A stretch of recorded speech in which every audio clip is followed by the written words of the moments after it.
The views and opinions of the hosts and guests are their own and do not necessarily reflect the views of the management and staff of Guardian Radio.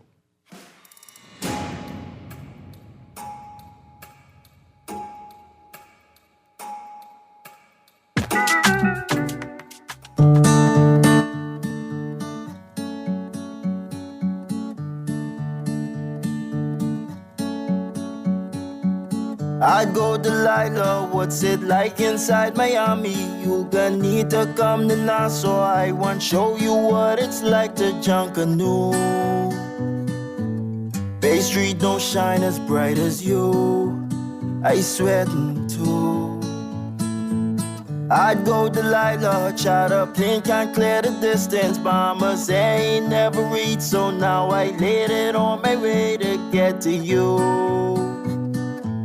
Like people ain't enough things to do, this is a mess.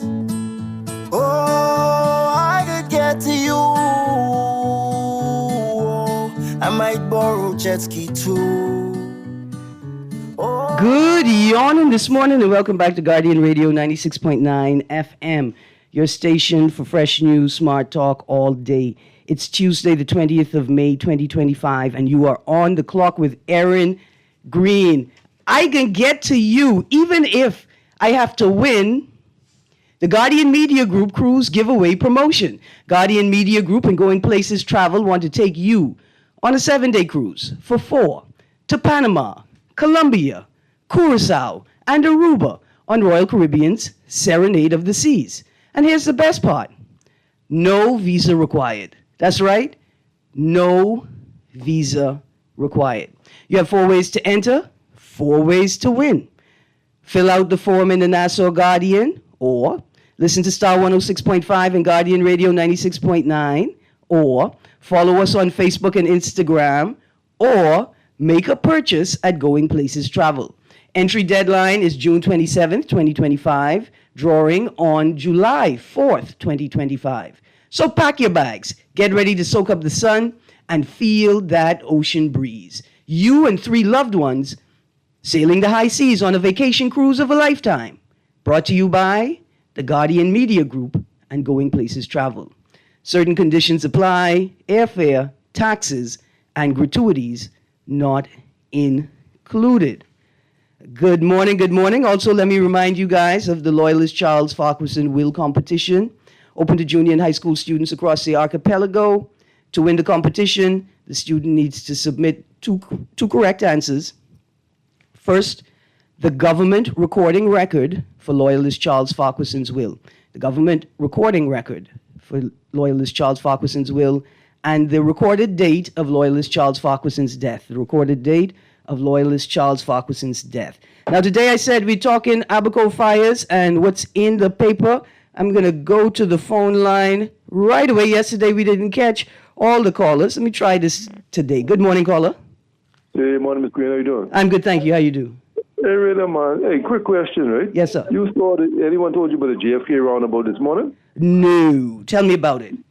You all can't drive. That's what I happened. mean, I know that part. You all can't drive. Let me explain to you exactly what happened on my daily commute to work this morning, right? I driving on JFK Drive, right? Mm-hmm. Driving. I look into the right, I look into the left. I see in the BTC building looking good, whoever did that, they know what they're doing. But then all I see is this parcel and this next Japanese car in accident, right? Mm-hmm. So then I bypass that, right? Mm-hmm. I coming around the roundabout, this Tiana coming around the roundabout on the inner lane, cut cross to the outer lane, then someone goosey him from the back. So the guy stopped the car, the Tiana, right? Mm-hmm. Then a truck came from the outer lane, swerved speeding around the inner lane, and goosey him back from the back. So now, the Tiana now, speeding now, going round the roundabout, trying to chase behind the car what hit him the first time.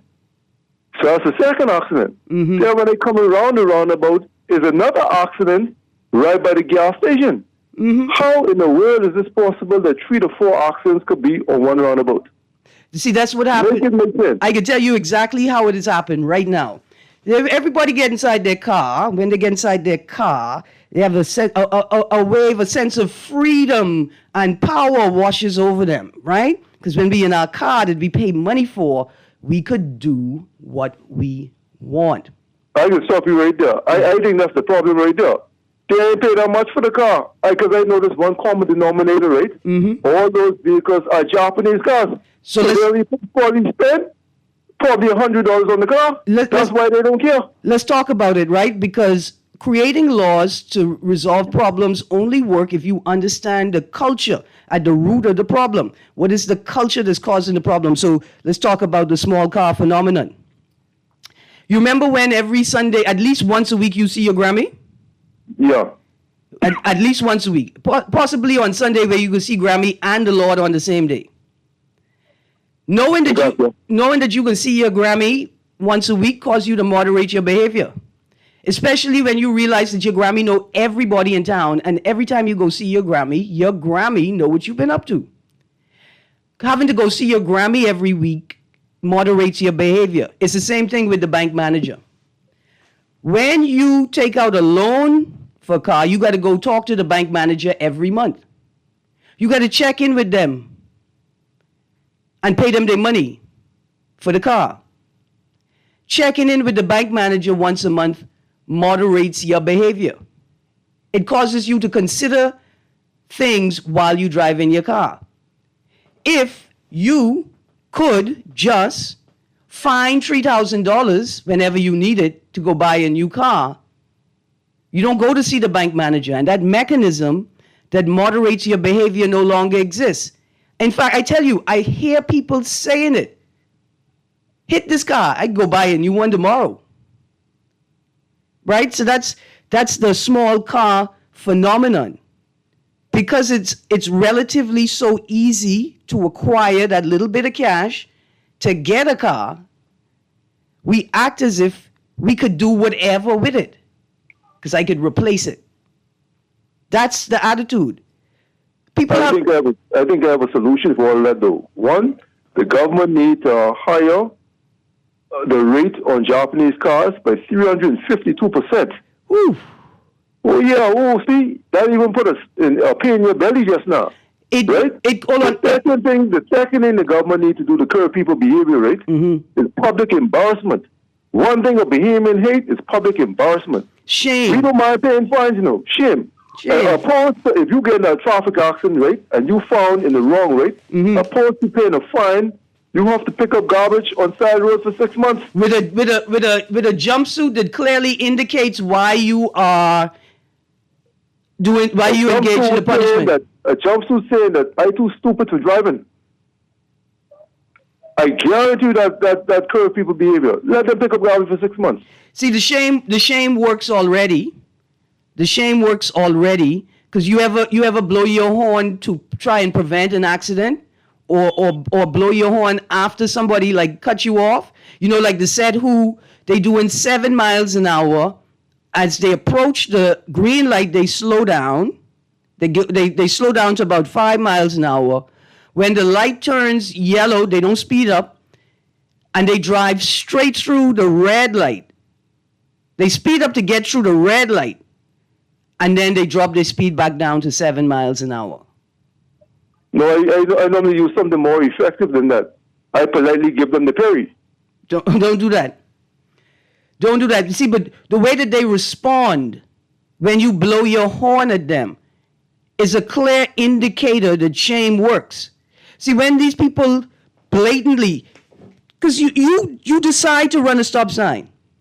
I watch the people, they look at the traffic, they see the traffic come in, you could see them make an assessment that they don't care, right? And they run the stop sign.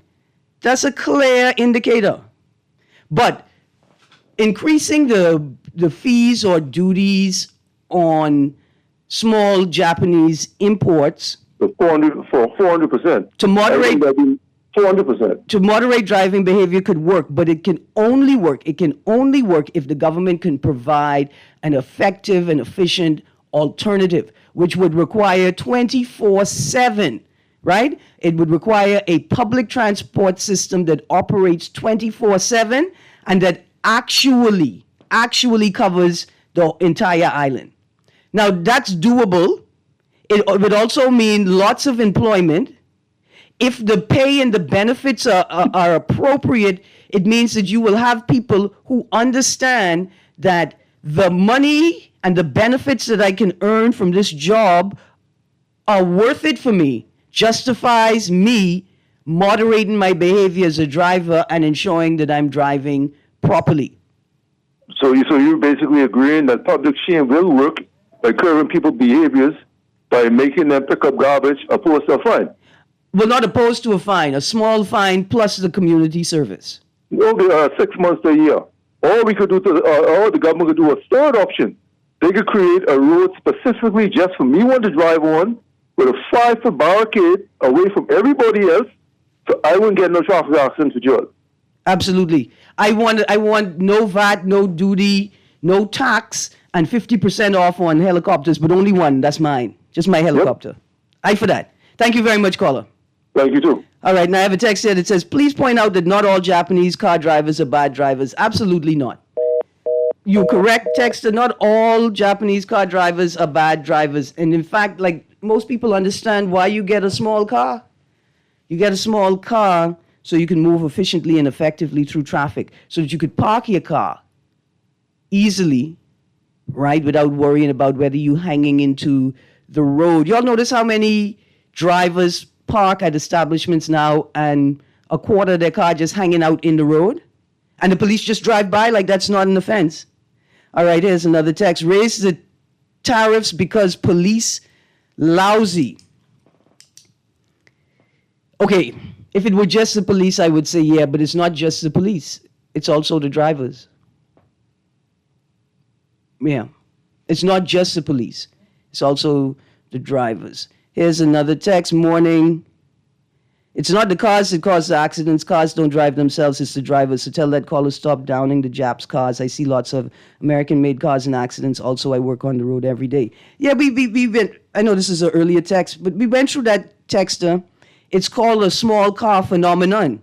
It don't have to be a Japanese car, and it don't have to be a small car either. The point is that this particular purchase model, which allows people, right, you could just find $2,000, find $3,000, and you have a car landed, and you just got to worry about insurance, right? And you're ready to go. It also gives you a sense of how much money is actually sitting in this economy, just not doing anything, or being wasted on disposable personal experiences, right? As opposed to committed to collective development, like the fires across the archipelago, including Abaco, which our focus is on right now. If you are living in Abaco, if you just come to New Providence from Abaco, give us a call. The toll-free number for Family Island listeners, 242-300-5720. The other numbers are coming to you right now, caller. Don't go. 323-6232, 325-4316, 325-4259. Text line is always powered by BTC 422GR96. You see, texter, you're right, because we're also going to talk about the commercial driver phenomenon, right? We're going to talk about that right after this caller. Good morning, caller. A pleasant good morning, Ms. Greene. Spark here. 30 seconds of your time, please. Morning, sir. Ms. Greene, you know, I've been listening to this comment about Japanese cars for a long time. I don't think it has anything to do with the make of the car, whether it's Tiffany or American, Japanese, or Volvos or what. Most companies now make each car smart because of the gas mileage and all the different things that comes with a lighter car and a smaller car. The problem we have in this country is bad driving. The way we give driving tests is completely different from the way we did it back in our days. In my days, you had to know how to drive a standard shift even before you could get your driver's license. You couldn't get a driver's license without a standard shift. You had to be taken down Bay Street and learn how to park in the middle of a busy day before you could get your driver's license. You had to do a U-turn around by Caterpillar in the middle of the road, a 3-point turn they call it. You had to do driving. You had to go to a driving school before you got your driving lesson. You had to put your hand out the window to left even though you turn it left or right. there was like going to university to get a driving license. Now you don't even have to go in a car. You can just go pick up your driving license. Even if you're not a Bahamian, you could go and get a driver's license without even have a work permit or even being legal in this country. If the laws that we have are not being enforced, it has nothing to do with whether it's a Japanese car or whether it's a tinted window or what. It's just that we drive bad in an overcrowded little island called 21 by 7. The amount of cars we have in this country for 21 by 7 it's horrendous. I scared to drive nowadays. I come out only when I have to. Have a good day, Miss Reed. Thank you. Thank you very much. Okay, so I got a text. A lot of the texts said it's not the car. I said that it's not the car. It's the culture, right, of people who tend, or the culture that develops in that space when there are no mechanisms, no economic mechanisms to moderate your behavior. See, police and enforcement is no longer a deterrent to bad driving. No longer a deterrent. Let's go to the text line, and then we're going to get to the commercial car phenomenon. The government is curbing our behavior by placing 75% tariff on motorcycles. Well, then, motorcyclists, I can be honest with y'all. Of course, this is a broad brush. A broad brush. I would say easily 75% of the people I know who drive motorcycles, who operate motorcycles, who ride them, 75% of them have told me, you get a motorcycle so you don't have to sit in traffic, right? So you get a motorcycle so you could create a third lane. Creating a third lane is an offense, by the way. Yeah? All right. You get a motorcycle so you could overtake the traffic. And so what you do is when the traffic is at a standstill, you ride up the middle, and then when traffic starts moving, you force your way either into the left lane properly or the right lane properly. And you keep driving like you've been there all the time. That's also a problem. See, we talk about culture. 75% of the motorcycle riders I know got a motorcycle so they don't have to follow the road rules. Let's go to the phone line. Good morning, caller. Good morning to you, Ms. Greene. Good morning, Have sir. you ever thought about this question? You say it like this, right? Mm-hmm. All bad drivers don't drive. This is how it goes. All Japanese drivers don't drive bad. However, all bad drivers drive Japanese cars. Almost. But the texts say that ain't true, too. So it is what it is. But I just want to talk about what's in the news, right? Mm-hmm. Let me just first address the fanatics in the room. Attention, fanatics. Okay. They say that Michael Pintard addressed Brave Davis improperly, which brings him to what he said. Let's pause right there. What did Pintard do to these people are saying is an improper way to address the Prime Minister? I don't know what happened, but I could assume, because it ain't happened. First they were saying that he said it, that Brave explained it, right? Mm-hmm. In the speech for the PLP thing. I listened to it 2 times, I didn't hear it. So now when you debunk that, they then go to say, he said it in Parliament. But here's what's happening. Let me give them the correct name. Okay? Mm-hmm. Philip, in your newspaper in April of 2012, I think it was, right? Mm-hmm. You had a Philip Edward Davis who gave regard to his father who died. His name was Brave Edward Davis. Mm-hmm. Okay? Brave Davis was known, and his father, even before, he took the name, he dropped it a little, but Brave Davis was always known. One was Brave, and one was Little Brave. Okay? Mm-hmm. So, even though after he ran for election in 2002 or whatever it is, he dropped a little from his name, even though his father was still alive.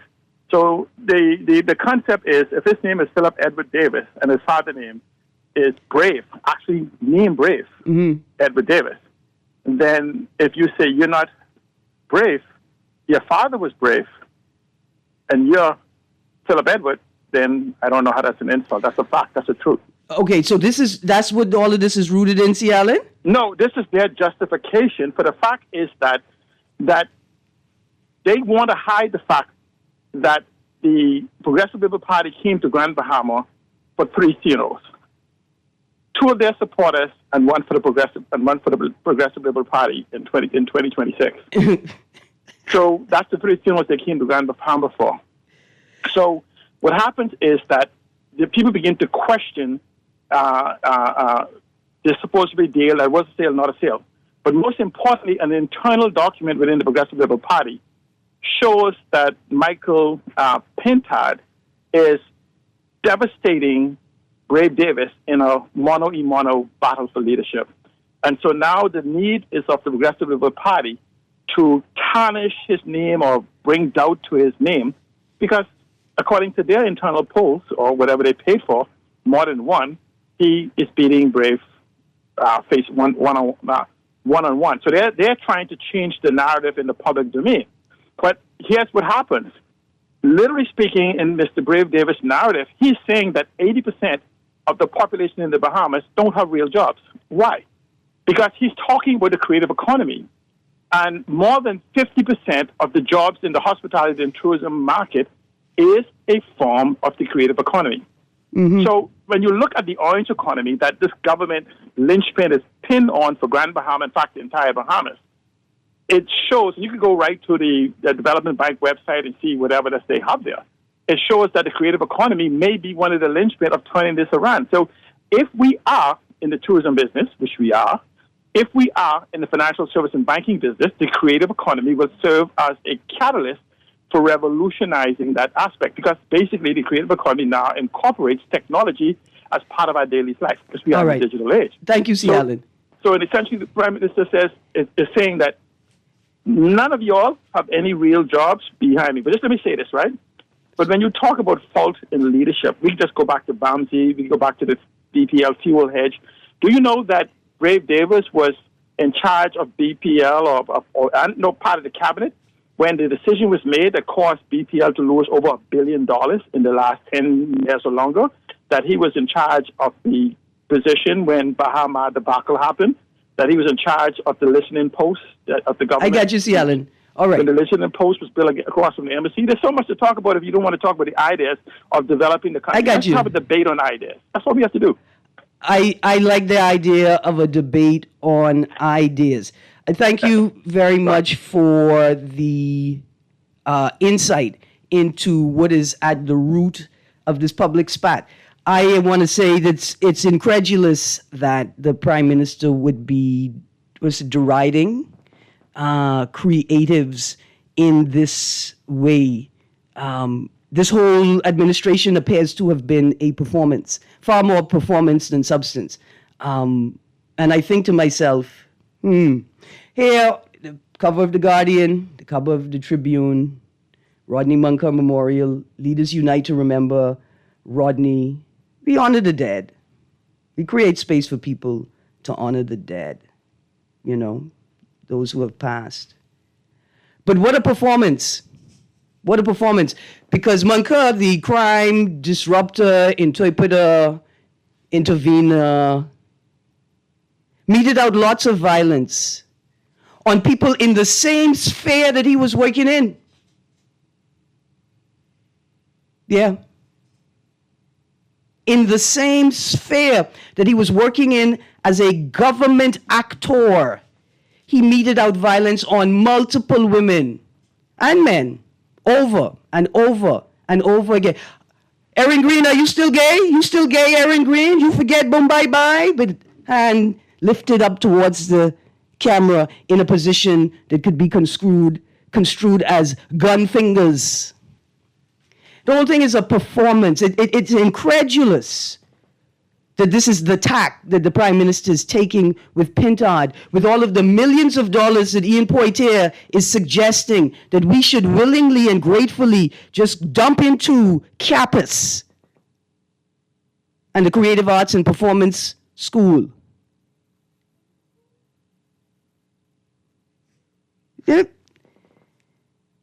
It just doesn't make any sense. It doesn't make any sense that you are attacking a creative You are promulgating the same feral politics that you said is at the root of our problem in the country, but you think if you make it sound like a joke, it'd be okay. Imagine defaming, deriding creatives while you use the arts to do it. It's what a performance. What a performance. And you get back to the text line, and then I want to get to the problem with commercial drivers. Erin, the gas station's supposed to be a service station. Why is it about 90% of the gas station don't have any air for your tires, and most of these stations are franchised? We got to put it in law. That's what it is. So you have to put it in law that these things have to be mandatory if you are called a service station. So that's why I don't like the nature of the negotiations that take place between private interests and the government in this country, and even spaces that are like essential services like the gas station, because we don't know what was traded. We don't know what was traded for the margin increase. Let's go to the phone line. Good morning, caller. Good morning, Miss Greene. Good morning, ma'am. Are you aware of the most atrocious sexual crime that ever happened in the Bahamas? Because you are a keeper of the sex crime. Tell me about it without calling any names. A caller that calls into your station, I hope he confessed before he dies. He picked up an indigent woman. Okay, pause. From Pause. Yes? Pause. Mute it for me, producer. I mute it? I can mute it? There we go. Caller, that's heavy. That's extremely heavy. Extremely heavy. If you're serious about exposing something important, you do me a favor. You call back. Ask to speak to the producer. If you hear my voice, you ask to speak to the producer. I can transfer you to the producer. You give the producer your number, and I'll call you after the show. Okay? The most response, and I appreciate how you opened. You told me it's an atrocious thing that should be exposed. But if our intent is to achieve justice for the victims at the root of whatever is happening, then we got to do it the right way. And the right way is to be careful how you expose it, right? So call back, give the producer your number, and I will WhatsApp you, and you could give me the details via WhatsApp. So yeah, we need legislation to ensure that these things are in place. We don't know what was on the negotiation table with the Retailers Association and the government. We don't know what the negotiations are at the wholesale level. Like if these are franchises, then who owns the franchises? We don't know. All right, here's another text. Yes, maybe that's what most Bahamians can afford, is to get the small cars. The American ones are too expensive to get. Yes and no. Yes and no. It's about planning. Buy a brand new car is a large purchase, one that you can't just do most people can't do wholesale, walk into the bank and walk into the dealership with your cash and get the car. Erin, this morning at around 8:15 a.m., would you believe a truck carrying a boat on a trailer broke down directly in front of the Fox Hill police station? This caused traffic backups in both directions. When passing back 20 minutes later, I noticed that the same private citizen that was trying to help with directing traffic was still trying to assist drivers, while no police officers came out of the station to take charge. Texter, I was sitting in the road on West Bay Street, immediately preceding Nesbitt's. In my lap was a man who got knocked down by a hit-and-run driver right in front of me. The man jumped up and then realized that he had snapped his femur. He fell right back to the ground. So I holding him in my lap. He's got lacerations on his head. I think he's bleeding. The police drove past us. My partner had to throw her body on the hood of the police car to get them to stop, to tell us that they can call somebody.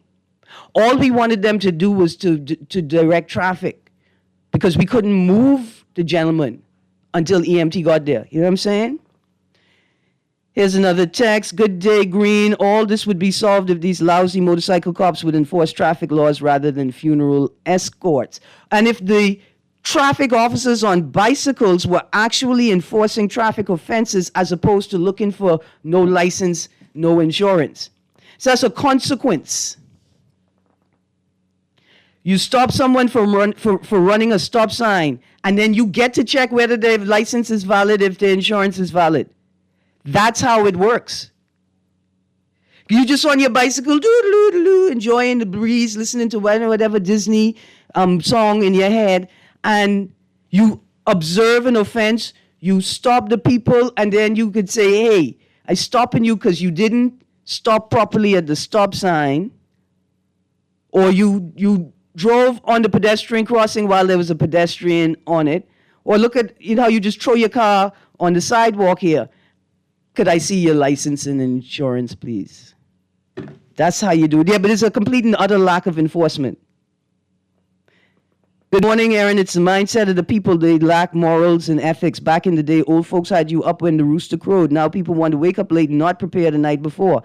That's one of the reasons why people are rushing around like they didn't know traffic be this bad, like they ain't lived here all their lives. Okay, so here's my thing.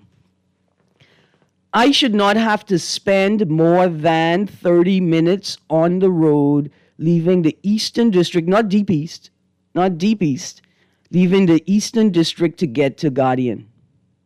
It shouldn't take me 45 minutes. It's as simple as that. See, there's a lot that's missing, and here's why this conversation is such an important conversation. Because how are the people who are supposed to be managing the economy if they cannot forecast the effective and efficient movement of people, goods, and services? How? How if you can't create a schedule that you expect your staff to be able to follow? Because you got people on the road that I don't know why you're in a rush. If I want to drive at 10 miles an hour on a dual carriageway next to another car driving 10 miles an hour, that's just what I'm going to do. I hear it. I hear these people say these things. That's the music. We got to go to a break. When we get back from the break, more texts.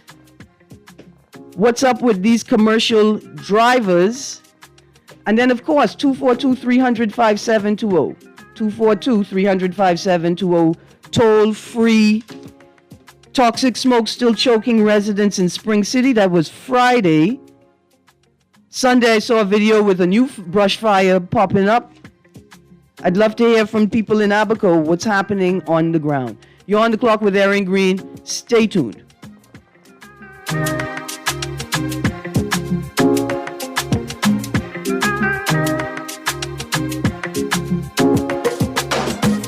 You know what going down tomorrow? No way, what happening? Joe bringing these knives to school. He could do Junior in. For what? But he fooled with Joe girl. Mother sick. And you know Junior don't bark down for nothing. So that means you got a big fight tomorrow. So whose side you on? Side? I trying to stay in school, not Simpson Pen. We gotta tell somebody about this fight. Tell somebody? I ain't no snitch. I mean cool, you know. Wait, if you so cool, then you need to stay in school and stay out of the fight. Yeah, but if I don't hang on Joe's side, him and these boys coming for me next. Alright, so we definitely gotta tell somebody. We gotta prevent the fight. What I say, I don't want nobody call me snitch. We could just call Crime Stoppers. You could report what you know, and nobody gotta know it's you. So how do I boy? All you gotta do is call them, or you text them through the Crack Crime Bahamas app, and nobody can know it's you. Then the police come looking for me for more info, and when they finish with them, Joe them coming looking for me? When you call Crime Stoppers, the calls go directly to Miami, and they don't ask nothing about you. Then you can get the pen from them, and they can claim a reward later using that same pen. Plus, everything's scrambled, so nobody can read what you're saying. Call 328-8477 from Nassau or 242-300-8477 from the Family Islands. Just sign in and have a seat, please. They'll call you in for your x-ray shortly. That's why they call it a waiting room. You won't have that problem at Fourth Terrace Diagnostic Center or Imaging at Grosvenor. We never schedule multiple appointments, so you'll be in and out in no time. And if your initial screening reveals a concern, our radiologist can conduct an alternative screening right then and there. Call 328-8157 to schedule an appointment at Fourth Terrace Diagnostic Center or Imaging at Grosvenor today. Pinder is carrying a new line of tile, the Sky series of porcelain. Comes in 4 colors, tones, and shades. There's Sky Noir, Sky Azure, Sky Glance, and this one, Sky Gris. Sky Gris, as you'd imagine, gives you a smoky kind of feel. It's not heavy and depressing, but gives the area a chill feeling. The Sky series comes in 2 formats, 24 by 24 at $5.30 a square foot, 12 by 24 at $5.25 a square foot. I really like this series for big spaces, and being porcelain, they can take a lot of traffic. The Sky series at Pinder Tile. Measles is on the rise around the world, and the Bahamas is at risk, which makes us very vulnerable as a nation for the possible outbreak of measles cases. Every Saturday in May from 10 a.m. to 1 p.m., the Ministry of Health and Wellness will host MMR immunization visits in South Beach, Coconut Grove, Fox Hill, and Elizabeth Estates. Clinics in these areas will remain open until 8 p.m. twice per week. Get your child immunized now. Love the show? Want to give your support? Become a sponsor today. Call 302-2300 for our rates and packages. That's 302-2300. Become a sponsor on Guardian Radio 96.9 FM. Fresh news, smart talk, all day.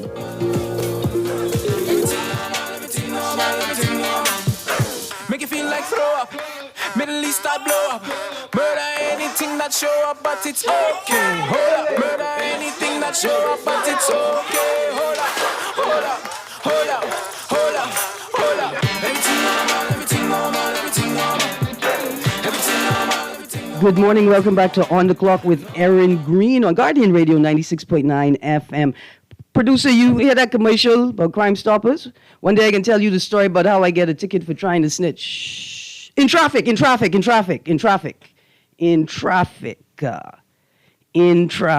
See, because if you were doing what you're supposed to be doing on the road, then nobody would notice you.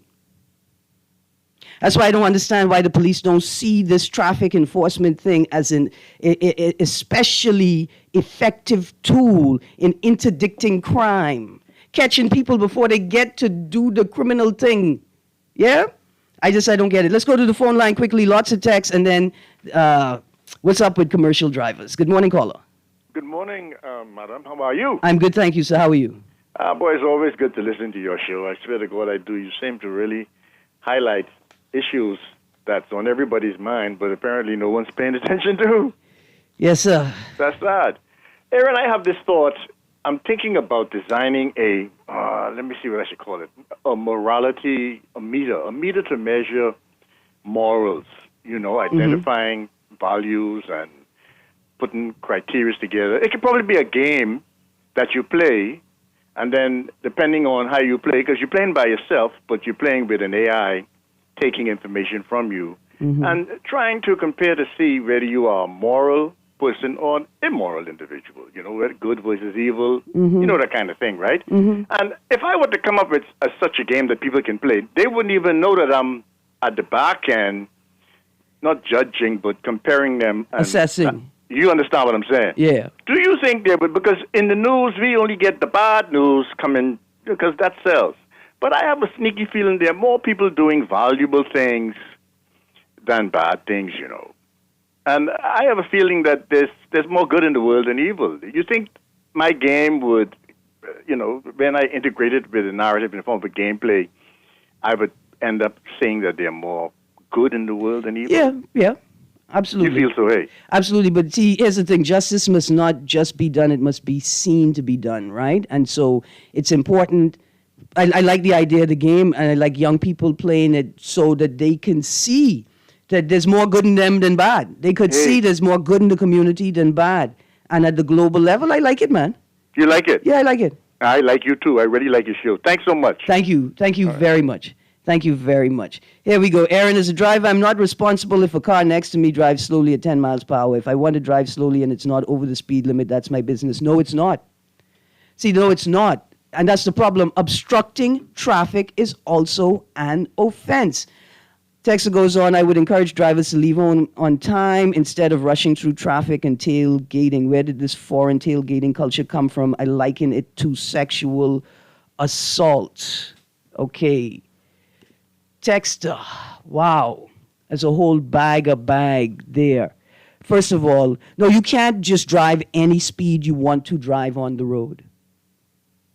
You risk the offense of obstructing traffic, especially when you are entering a roadway. You're entering a road where the people on that road have the right of way. You are supposed to assess the rate of speed of traffic. And when you enter the roadway, you're supposed to maintain the rate of speed of traffic that you met, or wait until the way is clear. That's what you're supposed to do. So no, you can't be just, I could do what I want, I could drive at 10 miles an hour. No, you're obstructing traffic. People are on the road because the efficient and effective movement of people, goods, and services. And I want to say this especially to the senior drivers. No, it doesn't work that way. Producer, let's prep the first caller. You live your whole life, and now you're retired, and I could do what I want when I'm in my car. I don't know why these people rushing me. The people aren't rushing you. You met a rate of speed existing on the road, and you need to match that rate of speed, or you need to wait until the way is clear for you to do the speed that you want to do. But when you observe that behind you, there are cars that are unable to pass you, and you are doing 10 miles an hour, you need to speed up. Good morning, caller. Hey, morning, Erin. Morning. Yeah. Boy, with this traffic issue, we ain't gonna get no place. See, the government is serious with dealing with it. You know, one time they said it's going to compound these cars. Impound, you mean? Huh? You mean impound the cars, like when they stop them on the road? Yeah, they said they was going to do that. Yeah. Well, you see anything get being done? I haven't seen one story or heard one anecdote about a car being impounded on the scene. You still have people driving the road, no insurance. Some of them are police. Speeding up and down. Some of them are police. Yeah. Yeah, you see, we got to get to the root of the problem. You're done by the cheap car cost one, whatever. And just to pay $200-$300 insurance is a big issue for that. You don't want to pay that. They're complaining. Some drawing the road ain't licensed. And see, in the 80s, we had these much cars on the road. Most all the cars on the road in the 80s was left-hand drive. Mm-hmm. And I prefer left-hand drive because I'm more going to adjust to the side rather than in the middle. See, but right, now you right. got all kind of youngsters speeding up and down. Some other people, we allow these Japanese cars to invade us. They hit them, you can't get the power. They go somewhere, they thief somebody else's car. You see, we out of order with that. It takes road traffic, Obama's police force, to employ maybe about 40 more traffic cops. Just have a recruitment for that alone. Because we have around 200,000 cars on this road. And if you have a country that 50% of the cars is not insured, that's catastrophe. I'll end with that. Thank you very much. Thank you very much. When you bring in the new set of traffic officers, let's find a new dispensation for training. Too many young officers are already rooted and entrenched in bad practices. To the caller about the game, this texter said, Red Dead Redemption has a morality scale, and your death in the game is based on it. So they're saying, go check that game out while you are designing your game. Here we go. Erin, what was traded for the margin increase was fuel retailers trading in their suffering for over 11 years of increasing costs, but a margin that was fixed by government. With that being said, most gas stations in the U.S. charge for air, and it's because of what happens here. Customers regularly damage the hose and air chuck, thus creating an additional cost to the retailer. Perhaps here they will begin to charge for air soon. Okay, two things. Let's go back to the top of the text. These y'all friends, man. I could be honest. I don't know what negotiating looks like in this country, but the people, yeah. I don't know what's happening in that space. I'd like to know, and at the same time, I don't because it seems weird. Good morning, caller. Well, good morning, Erin. How you doing? I'm good, thank you. How are you? We could do a whole series of shows on traffic infractions. And, until we get serious about it, it's just going to get progressively worse. It's easy to fix. You get a set, as the last caller said. I think you need more than 40, though. Probably 100, maybe a couple hundred, but let's start with 100. Recruits that know how to ride a scooter properly or a motorbike, but we don't need the big motorbike because we have radio that goes faster than the fastest car. So if I see you approaching the intersection at the mall, Marathon Mall, and I have a body camera in the front and in the back of my body as a traffic cop, and on my scooter aiming at you. So we have no contest. And we see that you're doing X, Y, Z. And I pull you over. You have some options. I'm not going to tell you what they are because we'll fixate on those. But let's just say I'll increase the Treasury's money by enough to probably pay off the national debt initially, and definitely those policemen's salary.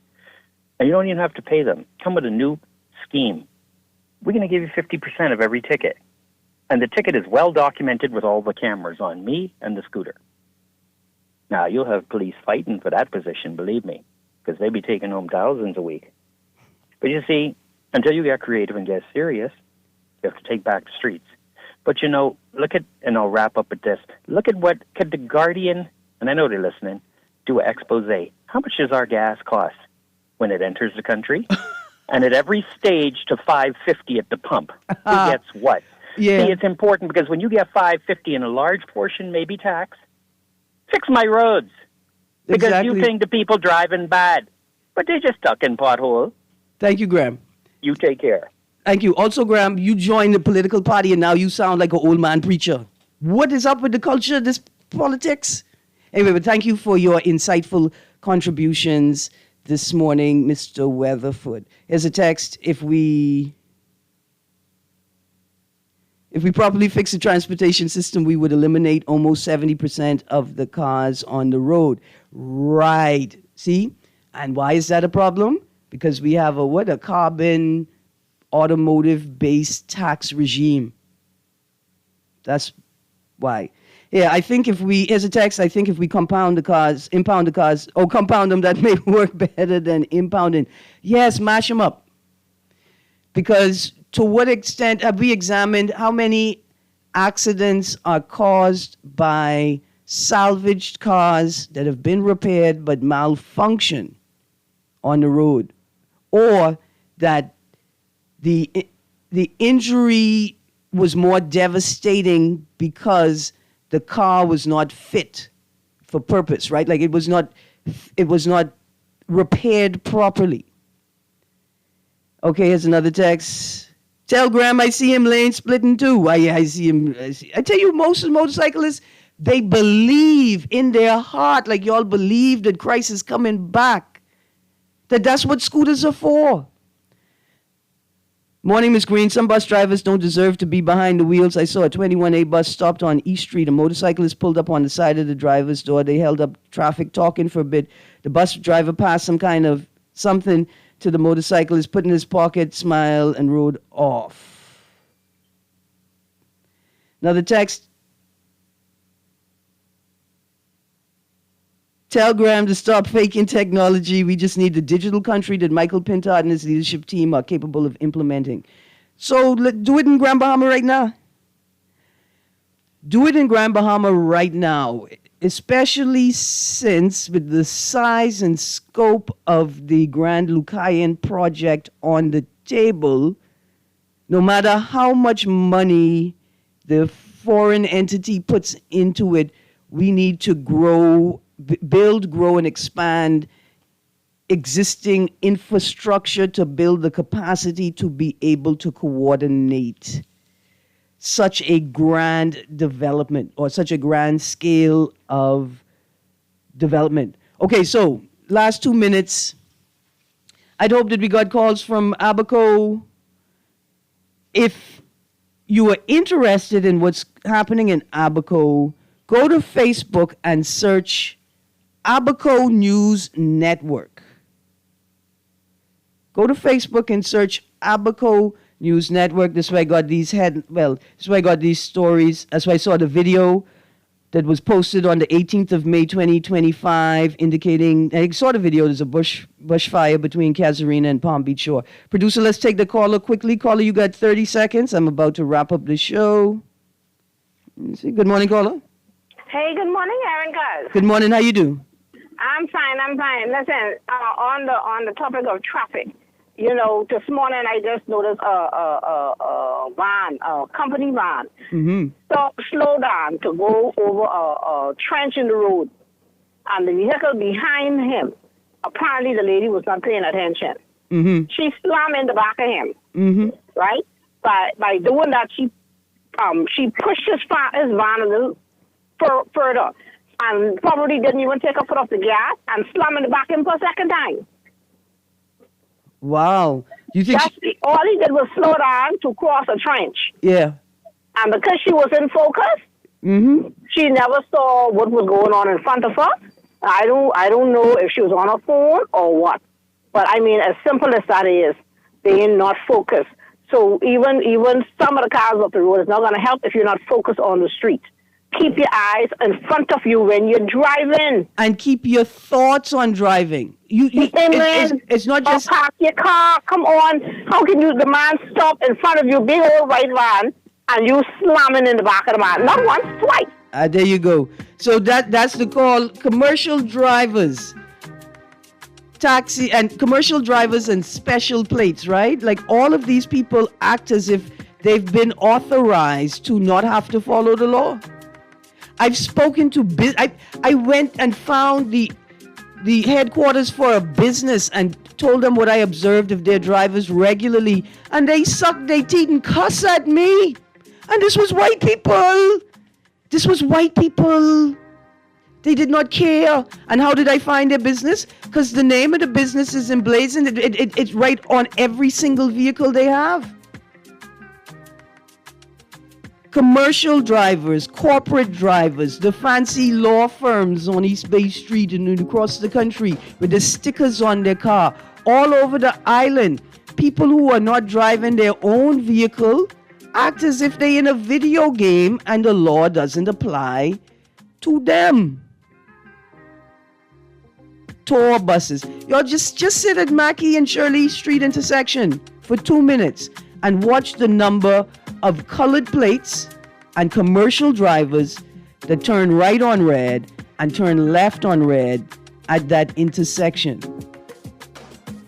We're not going to change. We're not going to fix the problem until we get to the root of the culture. Last text as we go. The government establishes technological legislation and policies that encourage investment in infrastructure for GB in the Bahamas. Oh, that's a nice text. Thank you. You guys, stay tuned. Guardian Radio AM with C.A. Nuri is up next. And if you're in Abaco, call today.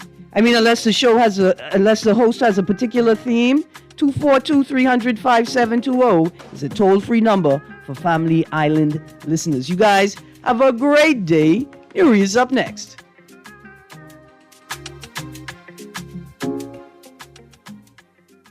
This is Guardian Radio 96.9 FM, streaming on GuardianTalkRadio.com and the Guardian Radio app, Nassau, Bahamas.